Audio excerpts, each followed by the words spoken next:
गोपालपुर नाम के एक छोटे से गांव में मुन्ना नाम का एक 19 वर्षीय लड़का रहा करता था। मुन्ना अनाथ था। उसकी माँ उसे जन्म देते ही चल बसी और उसके पिता ही उसे पालने के एकमात्र सहारा थे। जब मुन्ना 10 साल का था तो उसके पिता किसी काम से जंगल गए और फिर कभी लौट कर नहीं आए। उसके बाद मुन्ना पूरी तरह अकेला हो गया। गांव की एक टूटी फूटी झोपड़ी में रहता था। उसके घर के पास ही गांव का जमींदार और उसकी पत्नी रहते थे। उनकी अपनी कोई संतान नहीं थी, इसलिए मुन्ना के माता पिता के गुजर जाने के बाद उन्होंने ही मुन्ना को पाला। ये लो मुन्ना बेटा, ये खाना खा लो और अगर कम पड़े तो मुझसे आकर ले लेना। अरे मौसी, मैं कब तक आपके ऊपर बोझ बनकर बैठा रहूंगा? अब तो मुझे शर्म आती है। अरे बेटा, ये तुम कैसी बातें कर रहे हो? अगर तुम हमारे अपने बच्चे नहीं हो तो इसका मतलब थोड़े ना है कि तुम हम पर कोई बोझ हो। आगे से ऐसी बात मत करना, चुपचाप ये खाना खाओ। ये कहकर जमींदार की पत्नी गौरी वहाँ से चली गई। मुन्ना ने आराम से खाना खाया। खाने के बाद जब वो झोपड़ी से बाहर निकला तो सामने ही जमींदार दिखाई दिए। मुन्ना ने उन्हें देखा और सीधे उनके पास जा पहुंचा।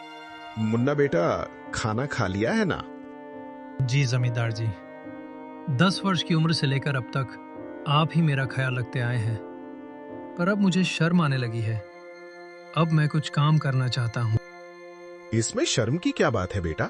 हमने तो हमेशा तुम्हें अपना ही माना है, लेकिन अगर तुम्हारा मन फिर भी कुछ करने का है तो सुनो। गांव के पास वाला जंगल अब पहले जैसा खतरनाक नहीं रहा। चाहो तो वहां जाकर लकड़ियां काट सकते हो या शहद इकट्ठा कर सकते हो। जी जमींदार जी, मैं कल ही जंगल जाऊंगा। अब समय आ गया है कि मैं अपने लिए और आपके लिए कुछ कर दिखाऊं।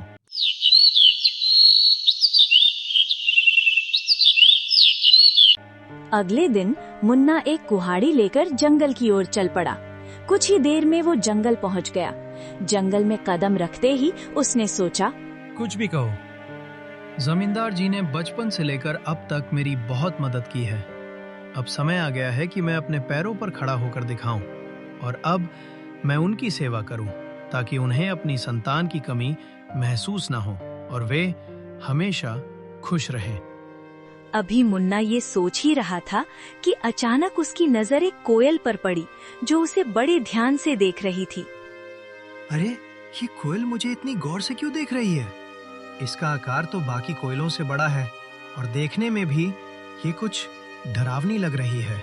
मुन्ना ने अभी इतना ही कहा था कि तभी कोयल उड़ती हुई उसके पास आ गई और इंसानी आवाज में बोली, मैं तुम्हें भली भांति पहचानती हूँ।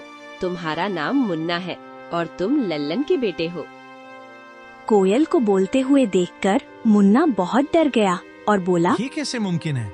तुम तो कोयल हो। फिर इंसानी आवाज में कैसे बात कर रही हो? शायद ये मेरी आंखों का धोखा है।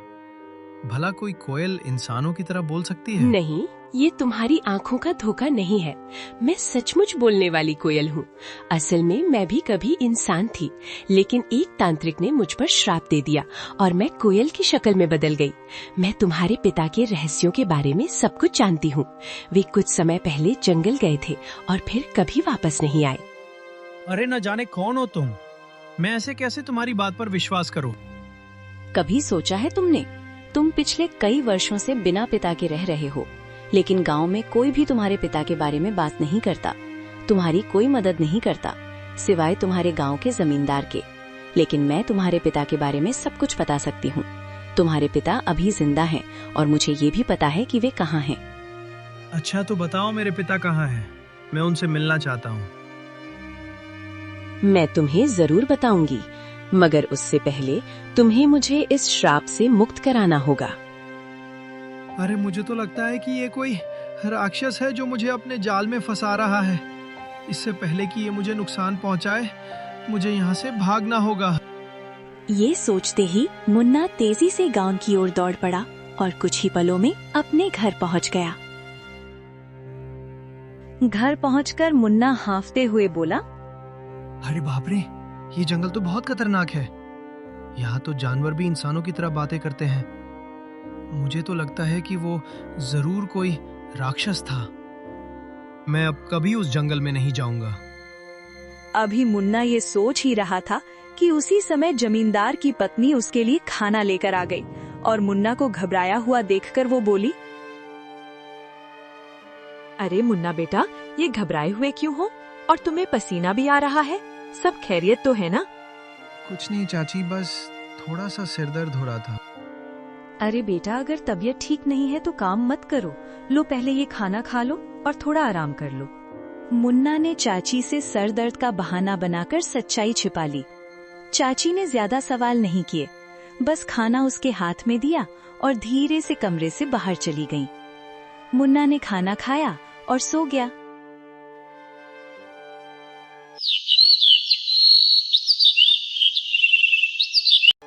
अगली सुबह जब मुन्ना नींद से जागा तो उसके मन का डर समाप्त हो चुका था। वो अपने आप से बोला, अरे शायद मैं कल उस कोयल को बातें करते देखकर कुछ ज्यादा ही डर गया था। लेकिन अगर सोचूं तो उसकी बातों में सच्चाई नजर आती है। वो कोयल मेरे पिताजी के बारे में जरूर कुछ जानती है। और ये भी सच है कि गांव में कोई मेरे पिताजी के बारे में बात नहीं करता। जब भी मैंने जमींदार जी से अपने पिताजी के बारे में पूछा, उन्होंने हमेशा बात टाल दी। बस इतना ही कहा कि मेरी माँ जन्म देते ही चल बसी और मेरे पिताजी कई साल पहले जंगल गए थे, जो फिर कभी वापस नहीं आए। मुझे उस जंगल में जाना चाहिए और उस कोयल को ढूंढकर अपने पिताजी के बारे में पूछना चाहिए। ये कहकर मुन्ना जंगल की ओर चल पड़ा और कुछ ही देर में वो जंगल के उसी स्थान पर जा पहुंचा जहां कल उसे वो कोयल मिली थी। वो कोयल वहां पहले से ही मौजूद थी और मुन्ना को देखकर उड़ती हुई सीधा उसके पास आ गई। मुझे पता था कि तुम जरूर आओगे, क्योंकि तुम भी अपने पिताजी लल्लन की तरह ही बहादुर हो। मैं सिर्फ इसी वजह से आया हूँ क्योंकि मुझे अपने पिताजी से मिलना है। तुम कह रही थी कि तुम मेरे पिताजी के बारे में जानती हो, तो बताओ मेरे पिताजी कहाँ हैं? मुझे उनसे मिलना है। कल मैंने कहा था कि इसके लिए पहले तुम्हें मुझे इस श्राप से मुक्त कराना होगा, लेकिन तुम चिंता मत करो, मैं तुम्हारी मदद करना चाहती हूँ। तुम मुझे अपना दोस्त समझो। मैं जानती हूँ कि तुम बचपन से ही गरीबी से जूझ रहे हो और कभी कभी इस बात पर तुम्हें शर्म भी आती है। ये सुनकर मुन्ना उदास होकर बोला, हाँ, तुम बिल्कुल सही कह रही हो। मैं सचमुच गरीब हूँ। बचपन से ही जी और उनकी पत्नी ने मुझे पाला है, लेकिन अब हर वक्त उन पर बोझ बनकर रहना मुझे अच्छा नहीं लगता। मैं चाहता हूँ कि अब मैं खुद कमाऊं ताकि वे दोनों चैन से बैठकर खाएं और खुश रहें। अगर तुम चाहो तो मैं तुम्हें धन कमाने का रास्ता दिखा सकती हूँ। अच्छा, मगर वो कैसे? तुम मेरी मदद कैसे कर सकती हो? मैं इस जंगल के सारे रहस्य जानती हूँ, आओ मेरे साथ चलो। ये कहकर कोयल उड़ चली और मुन्ना उसके पीछे पीछे चल पड़ा। चलते चलते कोयल मुन्ना को एक गुफा के अंदर ले गई। उस गुफा के बारे में किसी को कुछ पता नहीं था, क्योंकि ये जंगल पहले बहुत खतरनाक माना जाता था। इसीलिए लोग इस जंगल में आना पसंद नहीं करते थे। गुफा के अंदर जाते ही मुन्ना की नजर एक बक्से पर पड़ी। अरे, इस बक्से में क्या है? मैं अभी इसे खोलकर देखता हूँ। जब मुन्ना ने उस बक्से को खोला तो उसमें बेहिसाब हीरे जवाहरात निकले। उन्हें देखकर मुन्ना हैरानी से बोला, अरे बाप रे, इस बक्से में तो ढेर सारे हीरे जवाहरात हैं। ये सब सामान किसका है? तुम पहले धनवान बनो, फिर मैं तुम्हें बताऊंगी कि मैं इस श्राप से कैसे मुक्त हो सकती हूँ। और जब तुम मुझे इस श्राप से आजाद कर दोगे तो मैं तुम्हें तुम्हारे पिताजी से मिलवाऊंगी। मुझे पता है कि वे कहाँ हैं। उस दिन का तो मुझे बेसब्री से इंतजार रहेगा। लेकिन एक बात याद रखना, मेरे बारे में किसी को कानो कान खबर नहीं होनी चाहिए। अगर किसी को पता चल गया तो तुम्हारे लिए अपने पिताजी से मिलना मुश्किल हो जाएगा। मुन्ना वो बक्सा उठाकर अपने घर की ओर चल पड़ा। घर पहुंचकर उसने बक्सा एक तरफ रख दिया। इतने में जमींदार और उनकी पत्नी मुन्ना के लिए खाना लेकर आए। जब उन्होंने एक तरफ रखा हुआ बक्सा देखा तो जमींदार ने मुन्ना से पूछा, मुन्ना बेटा, ये बक्सा कहाँ से आया और इसमें क्या है? जमींदार के पूछने पर मुन्ना को कुछ समझ नहीं आया। कि वो जमींदार साहब को। इतने में जमींदार की बीवी ने बक्सा खोला और उसमें कीमती हीरे और जवाहरात देखकर बोली, मुन्ना बेटा, तेरे पास ये इतने हीरे और जवाहरात कहाँ से आए हैं? मुन्ना उन्हें सब कुछ सच बता देता, लेकिन वो कोयल की बातें याद कर रहा था जिसने उसे सख्ती से मना किया था, इसलिए उसने कुछ और ही बता दिया। चाची, मैं जंगल में लकड़ियां काटने गया था। लकड़ियां काटते काटते मैं काफी आगे निकल गया और वहां मुझे एक गुफा दिखाई दी। जब मैं उस गुफा के अंदर गया तो वहां मुझे ये बक्सा दिखाई दिया। मैंने उसे वहीं से उठाया और घर ले आया। मुन्ना, तुमने ये ठीक नहीं किया। हो सकता है ये सारे हीरे जवाहरात बादशाह के हों। शायद उसने इन्हें वहां सुरक्षित रखा था। अगर ये बात कहीं बादशाह तक पहुंच गई तो वो हमें सख्त सजा देगा। जमींदार के मन में गहरा डर बैठ गया था। अगर ये बात किसी तरह बादशाह तक पहुंच गई तो वो हमें सख्त सजा देगा। इससे पहले कि ये बात बादशाह तक पहुंचे कि किसी ने उसका सोना चुरा लिया है, हमें तुरंत ये सोना बादशाह के पास पहुंचा देना होगा। जमींदार की बातें सुनकर मुन्ना ने सोचा, अब जमींदार जी को कैसे बताऊं कि ये हीरे और जवाहरात बादशाह के नहीं हैं? ये तो मुझे वही कोयल ने दिए हैं। लेकिन अगर मैंने जमींदार साहब को कोयल के बारे में बता दिया तो मेरे लिए अपने पिताजी से मिलना मुश्किल हो जाएगा और मेरे लिए इन हीरे और जवाहरात से ज्यादा अपने पिताजी से मिलना जरूरी है। मुन्ना के लिए इन हीरे और जवाहरात से ज्यादा अपने पिताजी से मिलना जरूरी था। इसीलिए वो जमींदार के कहने पर बादशाह को हीरे और जवाहरात देने के लिए राजी हो गया। ठीक है जमींदार साहब, जैसा आप कहें। हम अभी ये बक्सा बादशाह को दे आते हैं।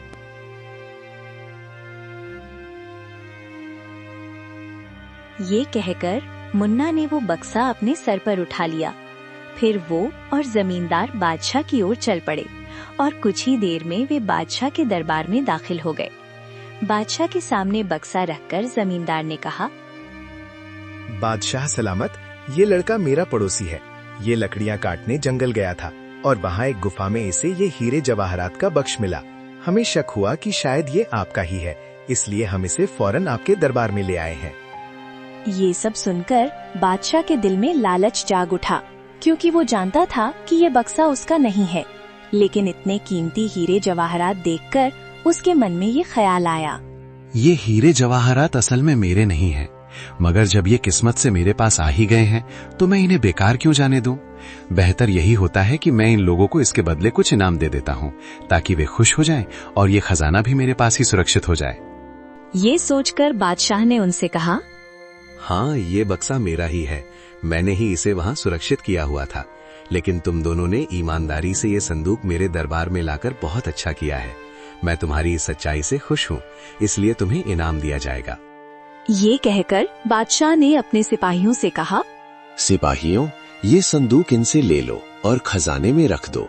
और हाँ, इन्होंने ईमानदारी का सबूत दिया है, इसलिए मेरे खजाने से इन्हें इनाम के तौर पर कुछ धन दे दिया जाए, ताकि ये खुश भी हो जाए और दूसरों के लिए एक मिसाल भी बने।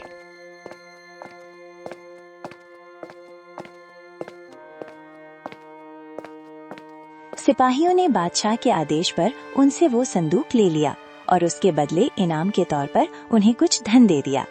जमींदार वो रकम पाकर बहुत खुश था, मगर मुन्ना का दिल बेचैन था। उसे अच्छी तरह मालूम था कि बादशाह झूठ बोल रहा है, लेकिन वो कुछ कह नहीं सकता था, क्योंकि कोयल ने उसे अपनी सच्चाई बताने से मना किया था। मुन्ना को डर था कि अगर उसने सच बता दिया तो उसका अपने पिताजी से मिलना मुश्किल हो जाएगा। मुन्ना के लिए दौलत से बढ़कर अपने पिताजी से मिलना जरूरी था, इसीलिए वो चुप रहा और फिर दोनों इनाम की रकम लेकर अपने घर की ओर चल पड़े। मुन्ना जमींदार के साथ उसके घर चला गया और घर पहुंचकर उसने अपनी रकम भी जमींदार को दी और कहा, जमींदार जी, ये रकम भी आप ही रख लीजिए। आपने हमेशा मेरी देखभाल की है और मुझे खुशी है कि ये रकम आपके काम आएगी। जमींदार को वो रकम देकर मुन्ना वहाँ से चला गया।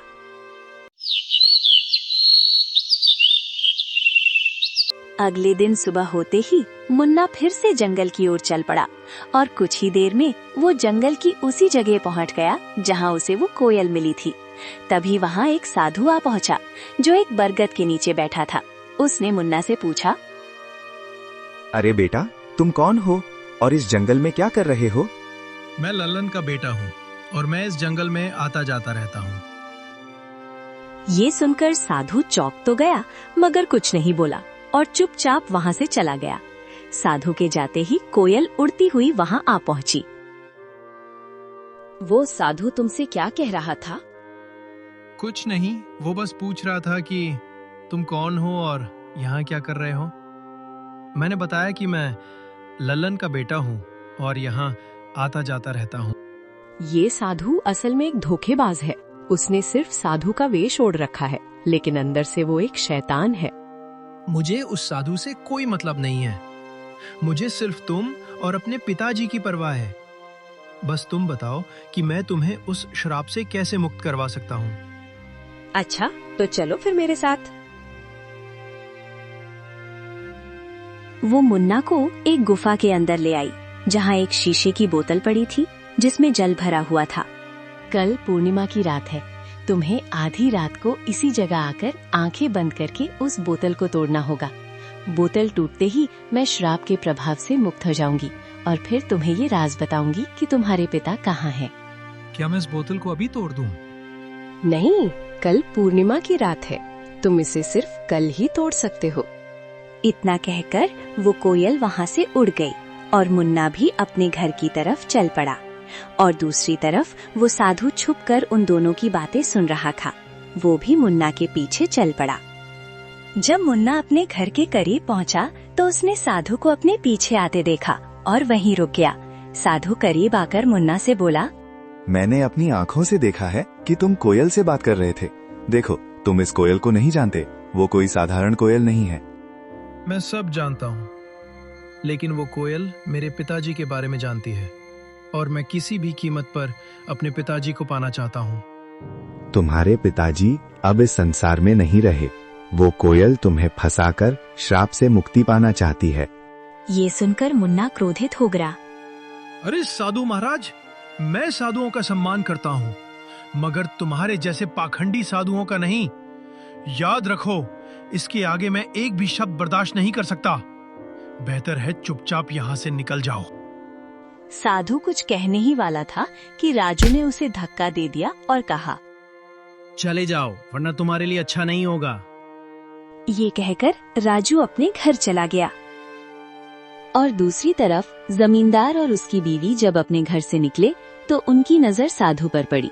वे दोनों साधु के पास आए और जमींदार ने साधु से कहा, अरे साधु महाराज, आप यहाँ क्या कर रहे हैं? मैंने मुन्ना को सच्चाई बताने का प्रयास किया, लेकिन वो सुनने को तैयार ही नहीं हुआ और वो उस कोयल को श्राप से मुक्त करवाना चाहता है। अगर वो कोयल अपने श्राप से मुक्त हो गई तो गांव में तबाही आ जाएगी। गांव का एक भी व्यक्ति जीवित नहीं बचेगा। हाँ, बिल्कुल से। लेकिन मुन्ना सुनने के लिए तैयार ही नहीं है। साधु महाराज, आप चिंता मत करें, मैं अभी मुन्ना को समझाता हूँ। ये कहकर जमींदार उसी वक्त मुन्ना के घर गया और घर जाकर मुन्ना से कहा, मुन्ना, ये मैं क्या सुन रहा हूँ? तुम जंगल में किसी कोयल से मिलते हो जो इंसानों की तरह बातें करती है। क्या तुम्हें ये अजीब नहीं लगा कि एक कोयल इंसान की तरह कैसे बोल सकती है? ओह, तो आपको पता चल गया। देखिए जमींदार जी, शुरू में मुझे ये सब अजीब लगा था, लेकिन अब नहीं। और मुझे पूरा विश्वास है कि ये बात आपको उस साधु ने ही बताई होगी। देखिए जमींदार जी, 10 साल पहले मेरे पिताजी रहस्यमय ढंग से लापता हो गए थे और वो कोयल जानती है कि मेरे पिताजी कहाँ हैं। मैं बस अपने पिताजी को पाना चाहता हूँ, उनसे मिलना चाहता हूँ। बेटा, तुम अपने पिताजी के बारे में कुछ भी नहीं जानते हो। हाँ, मैं नहीं जानता, बिल्कुल नहीं जानता, क्योंकि आपने कभी मुझे बताया ही नहीं और ना ही गांव वालों ने कुछ कहा, तो फिर मैं कैसे जान पाता। अब मैं किसी की बात पर विश्वास क्यों करूं, बताइए। मुझे सिर्फ कोयल की बात पर विश्वास है और कल पूर्णिमा की रात है। कल मैं उस कोयल को श्राप से मुक्त कर दूंगा और वो कोयल श्राप से आजाद होकर मुझे मेरे पिताजी से मिलवाएगी। इतना कहकर मुन्ना गुस्से में घर से बाहर निकल गया। मुन्ना, मेरी बात सुनो। मुन्ना, रुको। जमींदार ने मुन्ना को आवाजें दी, मगर उसने एक भी ना सुनी और घर से निकल गया। जमींदार भी घर से बाहर आया और साधु भी घर के बाहर ही खड़ा था। जमींदार ने साधु से कहा, मुन्ना पता नहीं कहाँ गया है। अब हमें कल तक का इंतजार करना होगा और जंगल में जाकर मुन्ना को बोतल तोड़ने से रोकना होगा।